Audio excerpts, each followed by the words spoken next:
진심으로 신자 되기가 어려운데 그래도 여러분들 진심으로 신자 되기를 간절히 축원합니다. 네, 어제가 입춘이고 오늘은 정월 대보름이라고 하지요. 강당 곳곳에는 벌써 봄이 왔어요. 그게 가지에 물이 오르듯이 여러분 마음 가운데도 하나님의 은혜와 사랑이 풍성히 차오를 수 있기를 간절히 축원합니다.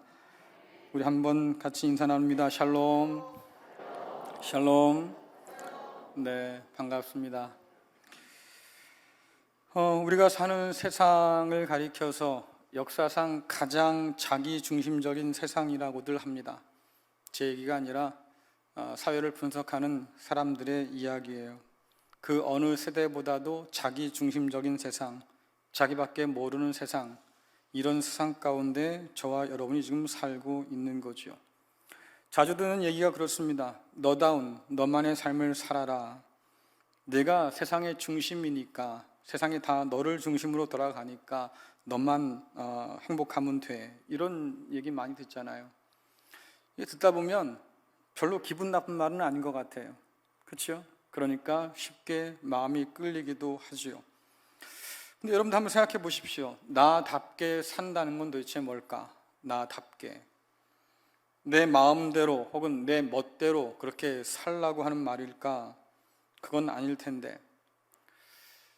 너다운 삶을 살라고 세상은 말하지만 그러나 그러면서도 세상은 우리에게 속삭이지요. 세상을 닮는 것, 그것이 너다운 거야. 그러니까 세상을 따라 살아라. 이렇게 우리를 몰아세우기도 해요. 지난주에 함께 나눈 말씀처럼 많은 사람들이 그래서 사회에서 유행하는 것들을 따라 삽니다. 최신 트렌드를 따라 살려고 애를 쓰고요. 대세 문화가 뭘까? 이것을 따라 살려고 애를 쓰지요. 세상은 이런 사람들을 넓은 길로 그렇게 불러 모으고 있는 중입니다. 답다, 뭐뭐답다. 여러분, 이 말은 자격이나 정체와 관련된 그런 표현이에요.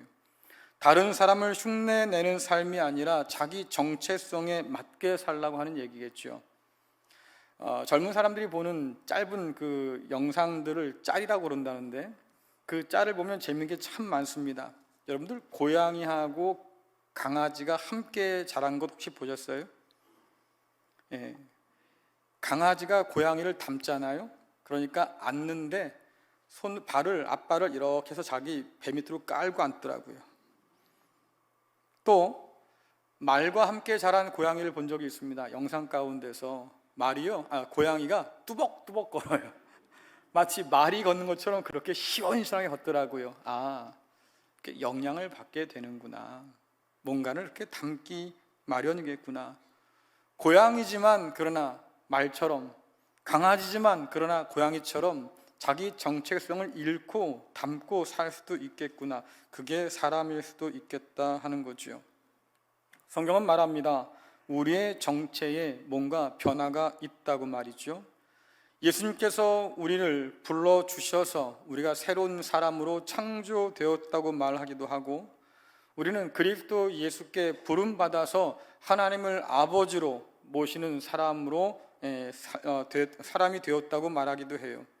또 하나님의 진노 아래에 있던 우리지만 그러나 주님을 덕분에 우리가 하나님의 사랑받는 자녀요, 그분의 거룩한 백성이 되었다고 얘기하기도 하죠. 예수님 안에서 우리의 신분과 우리의 정체가 달라졌다고 성경은 말해요. 이런 모든 것들을 단 한마디로 압축한다고 하면 그리스도인이 되었다, 이런 표현을 쓸 수 있을 것 같습니다. 그래서 새로운 정체성을 부여받은 우리, 새로운 정체성을 선물로 받은 우리이기 때문에 우리에게 요청되는 삶이 있는데, 새로운 피조물답게 사십시오. 혹은 하나님의 백성과 자녀답게 사십시오. 내지는 그리스도인답게 사십시오라고 요청한다고 하는 거예요. 그리스도인이라고 하는 것은 여러분들 그 이름 가운데 많은 것을 담아 두었습니다. 먼저 생각할 것이 뭐냐면 우리는 그리스도께 속한 사람이다, 이런 의미가 담겨 있고요. 또 우리는 그래서 주님을 따르는, 그리스도를 따르는 사람이다, 이런 이야기도 되겠고, 또 다른 표현으로 하자고 하면 그래서 우리가 그리스도를 닮아가는 사람이다, 이런 표현이 될 수도 있겠지요. 그래서 그리스도 예수에게 부름받은 사람으로 그리스도인답게 살라고 하는 요청은 그냥 생긴 대로 태어난 대로 혹은 세상 사람처럼 그냥 되는 대로 살지 말라 그 말이에요. 하나님이 불러주신 부르심에 합당하게 살아라. 이것이 성경이 오늘 저와 여러분에게 요구하는 요청이죠.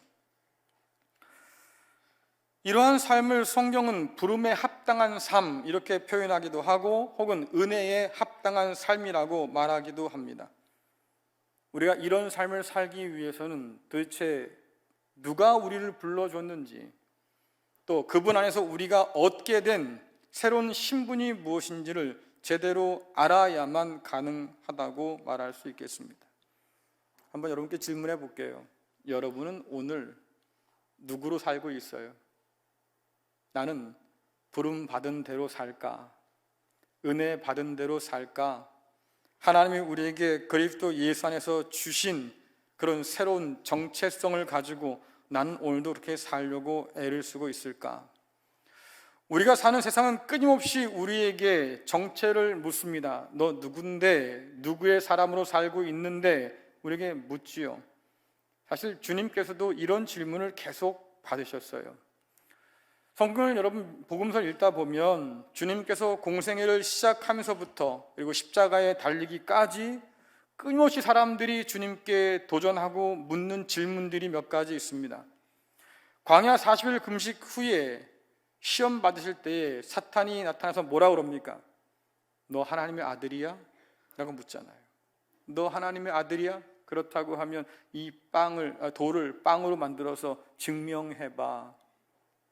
주님 받은 질문이 그거예요. 네가 정말로 하나님의 아들이라면. 유대인의 기대대로 주님께서 움직이지 않으니까 세례 요한이 제자들을 보내서 주님께 여쭙니다. 오신다고 하신 분이 당신 맞습니까? 아니면 우리가 또 다른 메시아를 기다려야 할까요?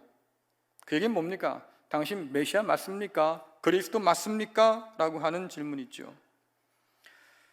십자가를 향해서 가까이 가면 갈수록 주님의 정체에 대한 의심하는 사람들이 점점 더 많아지기 시작하고 그렇기 때문에 더 날카로운 질문을 던지기 시작합니다. 가야바의 법정과 빌라도의 법정에서 그리고 십자가에 달렸을 때에 주님은 계속해서 질문을 받았어요. 내가 정말로 그리스도야? 내가 정말로 하나님의 아들이야? 내가 정말로 유대인의 왕이야? 이런 질문들을 주님은 받고 살았습니다. 그럼 궁금해서 물었을까요? 제가 주님을 좀 알고 싶어서요. 근데 주님 어떤 분이세요? 그리스도십니까? 유대인의 왕으로 오신 건 맞아요? 뭐 이렇게 정말 궁금해서 여러분들 묻는 게 아니고 올가매려고 함정을 파놓고 던진 질문이에요. 대제사장 가야바가 주관하는 불법 종교 법정에서 그들이 예수님께 묻습니다. 내가 하나님의 아들 그리스도냐? 왜 물었을까? 하나님을 모독했다고 하는 죄목을 덮어 씌워서 죽여 없애려고. 빌라도 법정을 넘겼지요. 빌라도 법정에서 빌라도가 묻습니다. 네가 정말로 유대인의 왕이냐? 이 말 안에는 어떤 의미가 있습니까? 로마 황제에 대적하는 그 반역자 맞냐? 이 말이잖아요. 그 당시 로마 황제에 반역하는 자는 무조건 십자가에 매달아 죽였습니다. 결국 두 법정은 예수님의 정체를 묻고 십자가에 매달아 버렸지요. 십자가에 달려서 있을 때 십자가 아래에 있던 성난 군중들이 예수님께 물었습니다. 내가 만일 하나님의 아들이라고 하면 지금 십자가에서 한번 내려와 봐. 하나님의 아들이라고 하면, 우리가 그렇게 목탁에 기다렸던 메시아라고 하면 지금 당장 너 자신을 증명해 봐라. 주께서 계속해서 마주했던 질문이었어요. 이런 함정이 있다고 하는 것을 주께서 모르셨을까? 아니죠. 이미 아셨지만 그러나 그들 앞에서 한 걸음도 물러서지 않았습니다. 내가 누군지를 그들에게 밝혀 놓으셨지요. 내가 말한 것처럼 내가 바로 그 사람이야. 오리라 했던 바로 그가 나다. 주님은 한 번도 숨긴 적이 없어요. 사람들의 기대와 상관없이 나는 하나님의 아들이고 그리스도라고 하는 자기 정체성을 한 번도 놓은 적이 없다고 하는 거죠. 어떤 상황에서도 어떤 유혹 앞에서도 주님이 결코 부인하지 않았던 것, 나는 하나님의 아들이고 나는 그리스도로 이 땅에 왔다고 하는 사실이었어요. 여러분, 마태복음 20장 28절 또 고린도후서 8장 9절 말씀 같이 읽겠습니다. 시작. 인자가 온 것은 섬김을 받으려 함이 아니라 도리어 섬기려 하고 자기 목숨을 많은 사람의 대속물로 주려 함이니라. 우리 주 예수 그리스도의 은혜를 너희가 알거니와 부요하신 이로서 너희를 위하여 가난하게 되심은 그의 가난함으로 말미암아 너희를 부요하게 하려 하심이라. 아멘. 오늘 말씀에서 주께서 뭐라고 하십니까? 내가 섬김받아 마땅한 사람이 맞는데 하지만 내가 너희를 섬기러 왔어. 어떻게 섬긴다고 하는 거예요? 나의 목숨까지 아끼지 않고 내어줄 거야. 무엇을 위해서? 많은 사람을 살리는 대속물이 되려고. 하나님의 아들이 섬김받아 마땅한 분이 다 내려놓고 말입니다. 죽으러 이 땅 가운데 왔는데 누굴 위해 죽겠다고 하는 겁니까? 죄인을 위해서. 대속의 은혜가 필요한 죄인을 위해서 내가 내 몸을 제물로 내어줄 거야. 바울은 그 말씀을 받아서 뭐라고 그래요? 그리스도 예수께서는 하늘의 주인 되신 분이신데 세상의 모든 것을 가지신 주권자인 부유한 분이신데 너로 인해서 십자가에 가난하게 달려 죽으셨다. 생명까지 다 내려놓고. 그가 본래 부유한 분이시지만 우리를 부유하게 하시려고 스스로 가난하게 되셨다라고 말하지요. 여러분, 근데 예수를 오래 믿어온 우리는요, 이게 너무 당연해 보이는 거예요. 심지어 궁금하지도 않아. 예수님이 왜 십자가에 굳이 달려야 했는지 생각하면 기분 나빠. 그만큼 내 죄가 크다는 얘기인데 나 그런 사람 아닌데 왜 나를 위해 자꾸 십자가에 죽었다고 얘기를 할까? 기분 나빠요. 질문하지 않아요. 궁금해하지도 않습니다. 십자가가 부담스러워요. 치워버리면 그만이에요. 오늘날 많은 교회 가운데 십자가 사라지고 있잖아요. 아니면 작아지든지. 결국 주님께서 우리를 위해서 자신을 내어주신다고 말씀하시지만 우리는 거기에 별로 감흥이 없어요. 굳이 왜? 하지만 이런 우리를 위해서 주님은 보냄받은 사명과 그 목적 그대로 충실하셔서 십자가 앞에까지 가셨지요. 한 번도 그 정체성 뒤로 물러선 적이 없다, 그 말이에요. 오늘 우리가 읽은 말씀은 대제사장 법정에 선 주님과 그런 주님을 모른다고 부인했던 베드로를 대조해서 우리에게 보여줍니다. 어떤 상황에서도 자신의 정체성을 부인하지 않았던 주님, 그런 주님을 부인하는 제자 베드로를 우리에게 보여주지요. 심지어 이 사건이 너무나 중요해서 복음서 4가지에 모두 다 이 이야기를 실어둘 만큼 이 사건은 꽤나 중요한 이야기로 다루어지고 있습니다. 한번 여러분 생각해 보세요. 명색이 예수님의 제자 중에 수제자였던 베드로인데, 그렇잖아요. 감추고 싶은 얘기가 있는 거잖아요. 야, 내가 그래도 예수님의 수제자라고 그렇게 떠들고 다녔는데 주님 앞에서 말이지 내가 주님을 꼭 지켜주겠다고 약속했던 그런 사람인데 내가 주님을 부인했어. 내가 주님을 배신했어. 여러분, 이 얘기를 공개하고 싶어요? 저 같으면 숨길 거예요. 그 얘기 좀 빼고 하자. 내 체면도 있는데 꼭 그렇게 써야겠냐? 그런데 굳이 복음서 4개에 모두 다 이 이야기를 실어놓은 이유가 대체 뭘까? 베드로의 실패를 비웃고 싶었을까? 그건 아닐 겁니다. 그렇다고 하면 오늘 우리를 위해서 쓰여진 일이겠지요. 복음서가 기록될 당시에 많은 사람들이 여러분 베드로처럼 그렇게 흔들리고 있었어요. 핍박 앞에서 말입니다. 두려움에 떨고 있었다고요. 그 핍박의 시대에 흔들리는 성도를 격려하기 위해서 내어놓은 얘기가 뭡니까? 우리도 그때 그랬었어. 여러분이 경험하는 두려움과 공포 가운데서 지금 도망가고 싶은 거잖아. 우리도 그랬지. 우리도 도망쳤어. 예수를 버리고 배반했지. 심지어 베드로인 나는 예수님 앞에서 모른다고 3번이나 그렇게 부인했어. 자신의 연약함을 드러내 보임으로 흔들리는 성도들을 격려하기 위해서 모든 복음서가 이 이야기를 기록했다고 생각이 됩니다. 주님께서 붙잡혀서 가야바 법정에 재판받을 때 베드로가 용기 있게도 말입니다, 그 가야바 뜰로 숨어 들었어요. 궁금했겠지요. 우리 주님 앞으로 어떻게 될까 걱정되니까 숨어 들었는데 그 밤이 깊어서 추웠습니다. 사람들이 모닥불을 피워놓고 그 주변으로 둘러앉아서 쬐고 있었어요. 근데 그들 가운데 베드로를 하필이면 알아본 사람들이 있던 거지요. 여러분, 마태복음 26장 69절부터 74절 말씀 우리 함께 읽겠습니다. 시작. 베드로가 바깥들에 앉았더니 한 여종이 나와 이르되 너도 갈릴리 사람 예수와 함께 있었도다 하거늘 베드로가 모든 사람 앞에서 부인하여 이르되 나는 내가 무슨 말을 하는지 알지 못하겠노라 하며 앞문까지 나아가니 다른 여종이 그를 보고 거기 있는 사람들에게 말하되 이 사람은 나사렛 예수와 함께 있었도다 하며 베드로가 맹세하고 또 부인하여 이르되 나는 그 사람을 알지 못하노라 하더라. 조금 후에 곁에 섰던 사람들이 나와 베드로에게 이르되 너도 진실로 그 도당이라 내 말소리가 너를 표명한다 하거늘 그가 저주하며 맹세하여 이르되 나는 그 사람을 알지 못하노라 하니 곧 닭이 울더라. 아멘. 여러분, 베드로를 알아본 사람들이 베드로에게 던진 질문의 내용이 뭡니까? 그냥 쉽게 생각해서 혹시 예수님 알아요? 뭐 그렇게 물었겠어요? 그거 아니잖아요. 당신 내가 보니까 예수와 한패던데 당신 예수 제자 맞지? 지금 제자인 베드로의 정체성을 물고 늘어지는 거잖아요.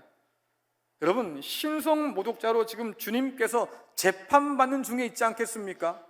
근데 너도 그의 도당이고 너도 그의 제자 맞지? 라고 한다고 하면 결국 베드로도 공범이다 그 말이에요.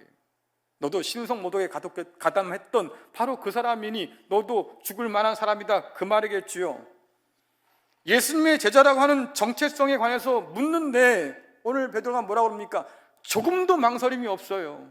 뭐라고 얘기해요? 아니다, 모른다, 나는 저 예수와 아무 상관없다. 아주 단호하게, 담대하게, 분명하게. 심지어 여러분 성경 표현을 잘 보시면요, 처음에는 아니에요 부인했어요. 두 번째는요, 맹세하며 부인했어요. 세 번째는요, 아주 저주까지 하면서 부인했어요. 무슨 말이에요?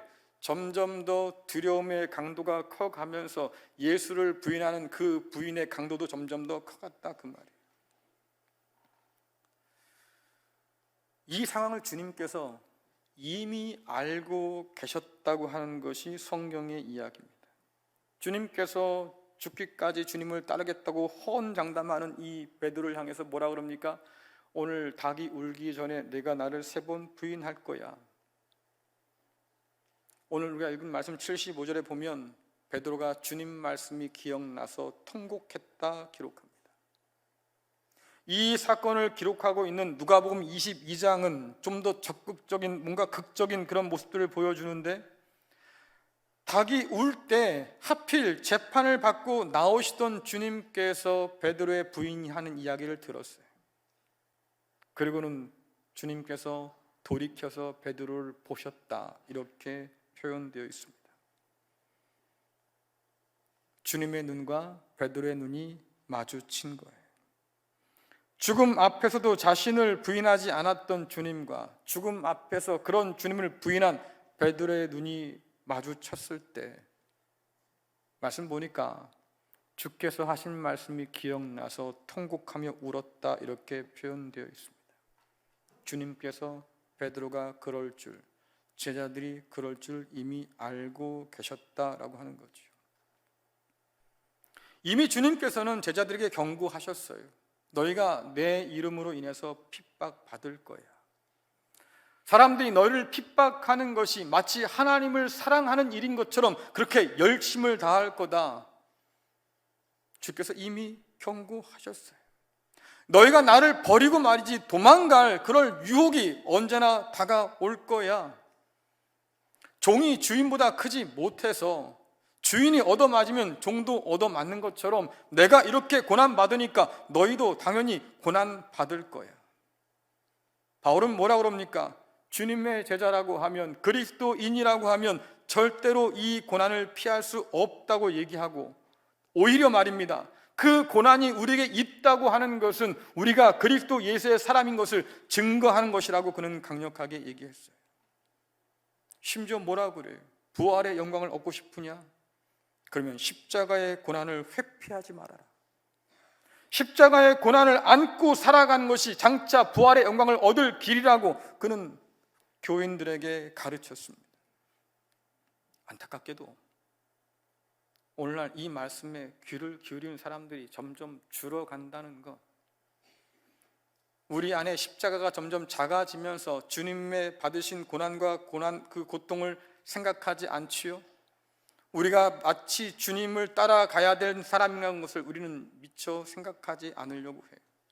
그러다 보니까 교회 안에서요, 고난을 얘기하면 싫다고 그래요.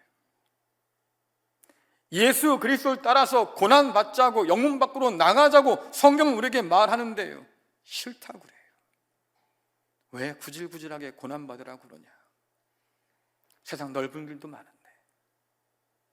사람들이 점점 십자가 복음에서 멀어지고 있는 건데, 그것이 주님과 멀어진다는 사실을 우리는 깨닫지 못하는 시대를 살고 있습니다.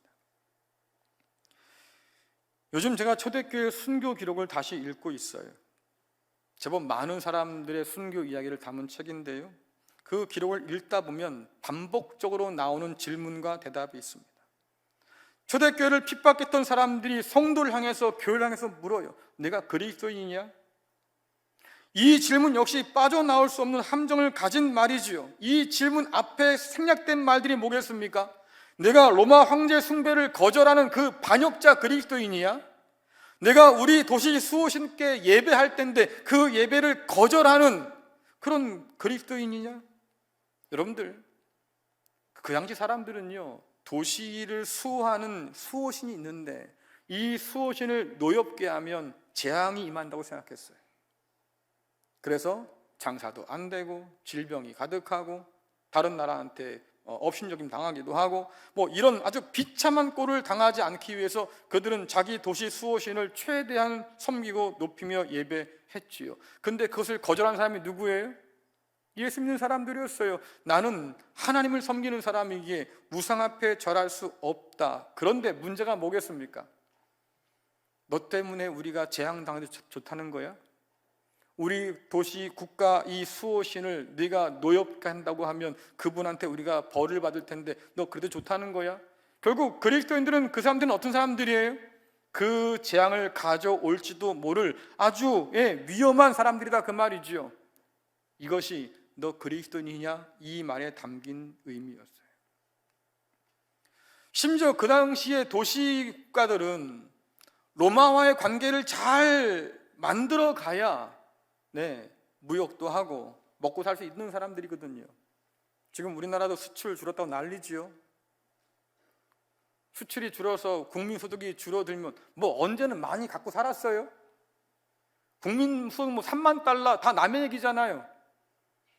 근데도 그것이 마치 내 얘기인 것처럼 우린 그러고 삽니다. 어쨌든 경제가 자꾸 죽는다고 그래요.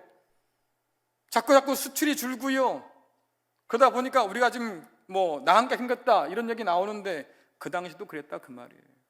그러니 로마한테 잘 보여서 수출과 수입을 통해서 경제를 활성화시켜야 될 텐데 저 그리스도인들 때문에 로마 황제가 우리를 밉게 보면 어떡할까? 그래서 여러분들 자진납세한 거예요. 자기 손으로 그리스도인 잡아가지고요, 그들을 핍박하면서 황제한테 생색 한번 내보는 거지요. 우리가 당신께 충성을 다하려고 하는데 글쎄 이 그리스도인이라는 사람들이 황제 숭배를 거절해서 우리가 이 사람들을 지금 처단하고 있는 중입니다. 우리의 충성을 어여삐 보셔서 무역해서 먹고 살게 해주십시오. 그래서 핍박이 시작된 거였습니다. 내가 그리스도인이야? 이 질문 앞에 대답은 딱 두 가지. 예, 아니요. 그 중간은 없었다, 그 말이죠. 많은 사람들이 이 질문 앞에서 단 한마디로 대답을 합니다. 네, 나는 그리스도인입니다. 여러분, 그들에게는 망설일 이유가 분명히 있었어요. 지금까지 내가 일구었던 사업도 있을 거고 가정도 있을 거고 말입니다. 하지만 이 한마디로 모든 게 다 끝장날 텐데 그들은 망설이지 않습니다. 네, 내가 그리스도인입니다. 그리스도인임을 인정함과 동시에 그들 손과 발에는요 쇠 고랑이 채워질 거예요. 반역죄라고 하는 낙인이 찍히겠지요. 감옥에 갇힐 겁니다. 지금까지 모아둔 모든 재산 다 압수당할 거고요. 사랑하던 가족들 뿔뿔이 흩어지거나 아니면 그들도 공범이라고 잡아들이겠지요. 반역자를 죽이라고 하는 그 흥분한 군중 앞에서 벌거벗은 채 짐승의 밥이 되기도 하겠고, 때로는 화형대에서 비참하게 고통스럽게 죽임을 당하기도 할 겁니다. 그 한마디 때문에.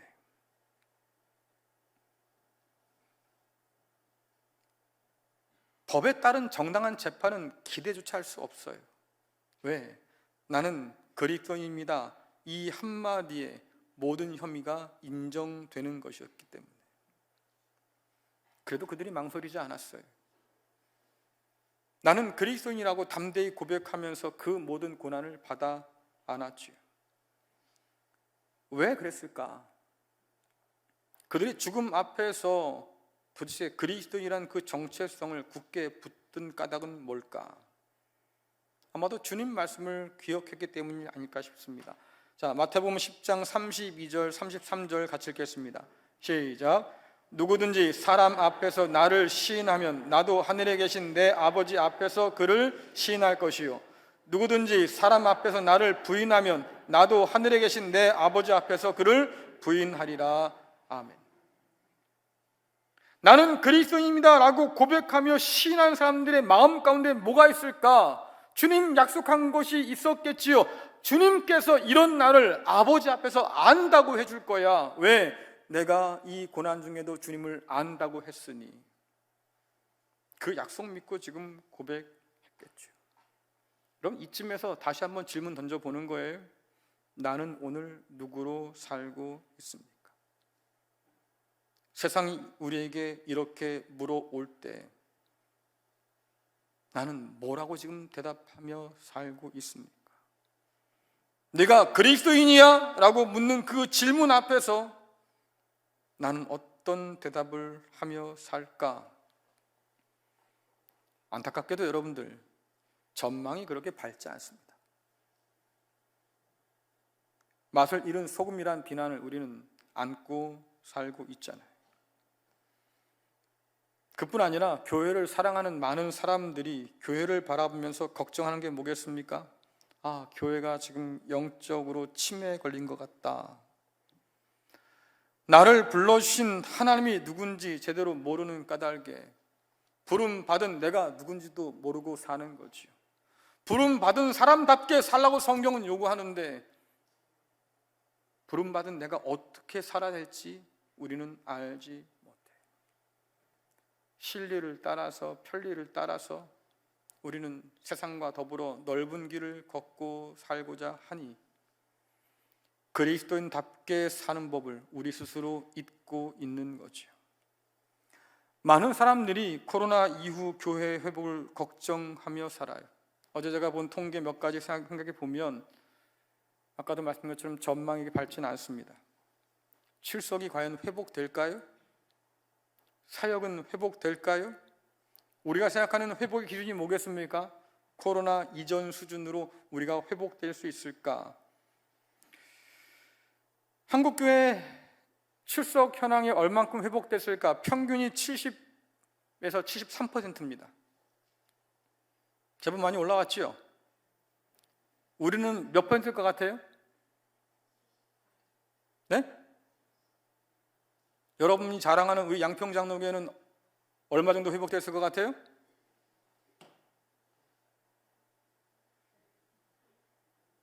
제가 계산해 보니까요 70% 조금 못 돼요. 다른 어떤 교회보다도 빨리 회복은 됐는데 그 이상으로 올라가지 못하네요. 아, 그래요. 사역은 얼만큼 회복됐을까요? 한국 평균 교회 사역 회복도가요? 20에서 40%랍니다. 저희 교회는요, 이거님 자신 있어요.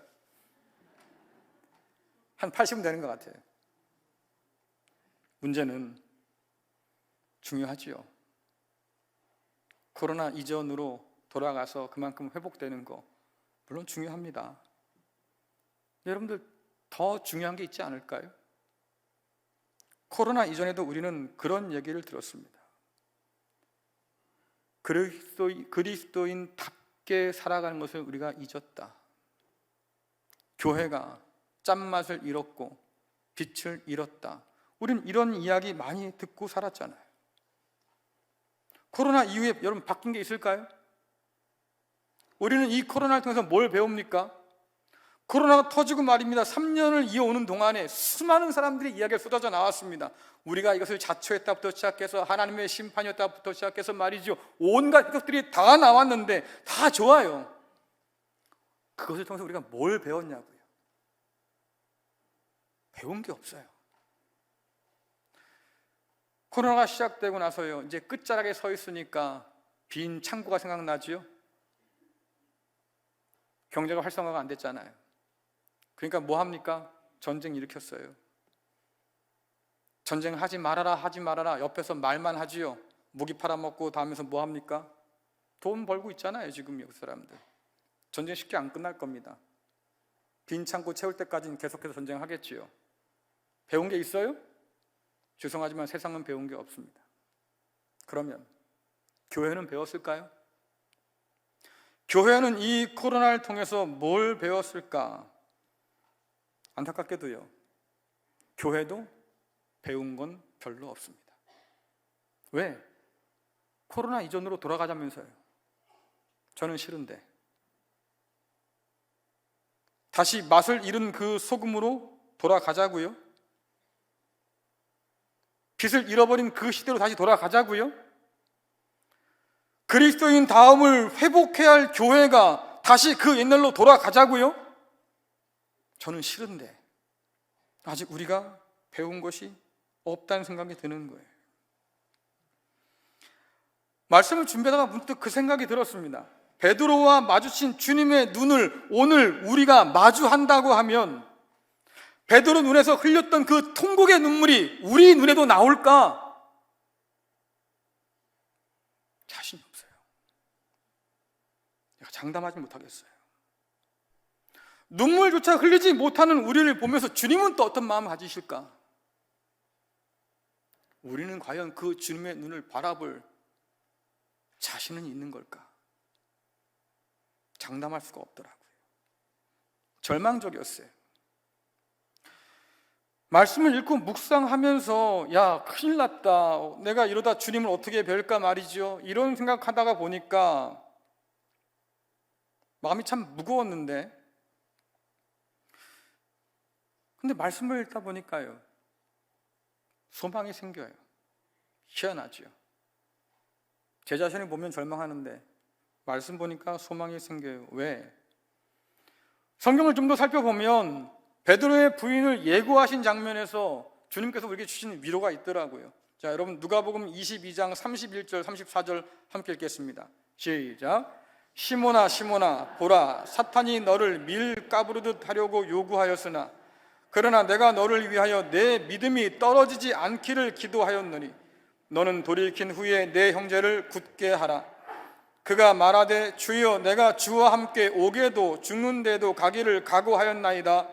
이 시대 베드로야, 내가 내게 말하노니 오늘 닭 울기 전에 내가 3번 나를 모른다고 부인하리라 하시니라. 아멘.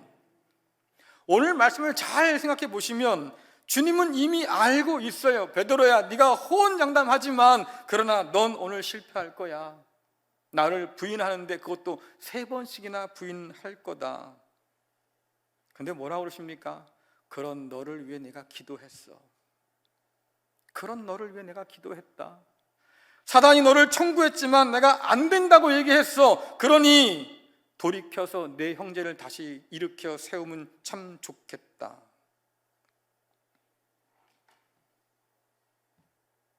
실패할 걸 알지만, 넘어질 걸 알지만, 배반할 걸 알지만 베드로만 그렇겠습니까? 주님께서 우리의 실패와 우리의 배반과 우리의 넘어짐도 아시지요. 그러니까 이 글을 써놓은 것 아닐까요? 그러나 내가 너를 위해 기도했어. 다시 돌아와서 내 형제를 굳게 세워주렴.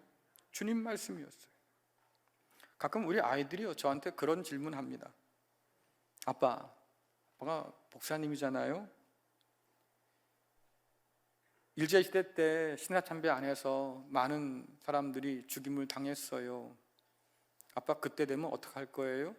신라참배 할 거예요? 아니면 죽을 거예요? 왜 꼭 그런 난처한 질문을 하는지. 6.25 때 많은 신자들이 죽었다고 그러지요. 예수 믿을 거야? 아니면 죽을 거야? 뭐 이런 상황 속에서 예수를 믿겠다고 얘기해서 순교하신 분이 참 많습니다. 또 물어요. 아빠 그 상황 되면 어쩔 거야? 뭐 제가 목사니까 믿는 구석이 있어서 그렇게 물었겠지요. 아빠 입에서 분명히 야 나도 죽어도 난 예수님 못 놓겠다 뭐 그러고 순교할 거야 뭐 이런 대답 듣고 싶겠지요. 제가 뭐라 그랬을까요? 네? 제가 뭐라 그랬을 것 같아요? 목사잖아요. 내가 뭐라 그랬을 것 같아요? 그때 가봐야 알겠어. 여러분은 웃지만 저는 진지했어요. 그때 가봐야 알아요. 장담했지요. 주님 죽는 데까지도 난 갈 겁니다. 끝까지 지켜드릴 거예요. 칼까지 꺼내 보였잖아요. 봤지요 주님? 내가 주님을 위해 칼까지 준비했습니다. 걱정하지 마세요. 내가 주님 곁에 꼭 붙어 있을 거예요. 혼 장담했지요. 어떻게 했어요? 3번이나 부인했다고요. 모른다고, 아니라고, 저주까지 받으라고. 그게 우리잖아요. 지금도 그 마음 변함없습니다. 그 상황이 되면 순교하길 원해요. 하지만 솔직히 말씀드리면 가봐야 알지요. 여러분 앞에서 센 척할 수 있어요. 함께 죽으러 갑시다 할 수도 있겠고요. 하지만 그런 베드로가 넘어질 정도였다고 하면 우린 괜찮을까요? 우리도 넘어지기 쉬울 거예요. 근데 이런 베드로를 위해서 주께서 기도했다고 해요. 넘어져도 괜찮아. 믿음 잃지 마라. 다시 돌아오면 돼. 다시 돌아와서 내 형제를 굳게 세워주면 좋겠다. 여러분, 이 사건이 요한복음 13장에도 기록되어 있습니다. 베드로가 닭 울기 전에 3번 부인할 것으로 13장이 끝나요. 그런데 14장 1절에서 뭐라고 그러시냐면 하지만 너는 마음에 근심하지 말아라. 하나님 믿으니 나를 믿어. 이렇게 말씀하셔요. 베드로야, 네가 나를 3번 부인할 게 불보듯 뻔한데 괜찮아. 나를 믿어. 아버지를 믿어라. 다시 돌아오면 돼. 여러분, 오늘 저와 여러분이 믿고 의지할 것이 도대체 뭘까? 번번이 실패하고 많은 우리의 호언장담이 문제가 아니라 그 말이에요. 오늘 성가대가 찬양 불렀잖아요. 신자 되기 원합니다. 맞아요. 다 그러길 원하는데 말입니다. 그게 고백대로 쉬워야 될 거 아닙니까? 안 된다 그 말이에요. 넘어지고 꺾이고 우리 스스로가 주님을 배반하고 등 돌린 적이 얼마나 많아요. 그런데 주께서 이런 우리를 이미 아시고 하신 말씀이 내가 너를 위해 기도한다고 말씀하셔요. 그러면 여러분 자신을 너무 자신만만하게 믿지 마세요. 오히려 우리를 위해서 기도하시는 주님을 다시 바라보세요. 주께서 말씀하셔요. 다시 돌아와서 나를 따르면 돼. 우리는 요한복음 마지막에서 참 감동적인 장면을 보게 되지요. 주님께서 부활하신 이후에 베드로와 제자들을 찾아오시잖아요. 주님이다! 기뻐서 말이죠. 뛰어들어서 가긴 했지만 차마 주님 얼굴을 보지 못하니까 저쪽 멀리서 빙빙 돌고 있는데 주께서 제자들을 부르셔요. 왜 불렀을까요? 차라리 책망하면 좋을 텐데 너 그때나 부인하더라? 내가 예상했었지? 근데 너 그럴 수 있겠냐?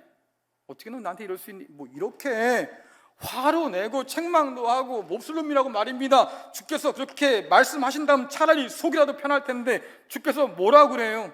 와서 밥 먹어. 제자들을 위해서 그 일찍 주님께서 아침상을 준비하셔서 차려주셨어요.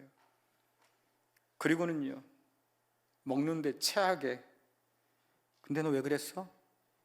이렇게 묻지 않으시고 너 나 사랑하니? 라고 물으셔요. 책망 대신에 그들 마음속에 있는 주님을 향한 사랑을 다시 확인하시지요. 너 나 사랑하니? 그래, 그러면 내 양을 먹여. 너 나 사랑해? 그래, 내 일을 너에게 맡길게. 여러분들, 이 주님이 도대체 누굴까? 누가복음에서 베드로야 돌이킨 이후에 내 형제를 굳게 하렴 했던 그 주님께서 바로 요한복음의 그 주님이에요. 네가 너를 사랑하니? 그러면 내 일을 맡길 거야. 왜 너는 나를 배반했니? 라고 책망하지 않으시고, 넌 나를 믿기는 하는 거니? 타박하지 않으시고 나를 사랑하냐고 물으셨을까? 여러분, 주님을 사랑하는 사람만이 주님을 따를 수 있어요. 그리고 세상 앞에서 담대히 말할 수 있는 거죠. 나는 그리스도인입니다.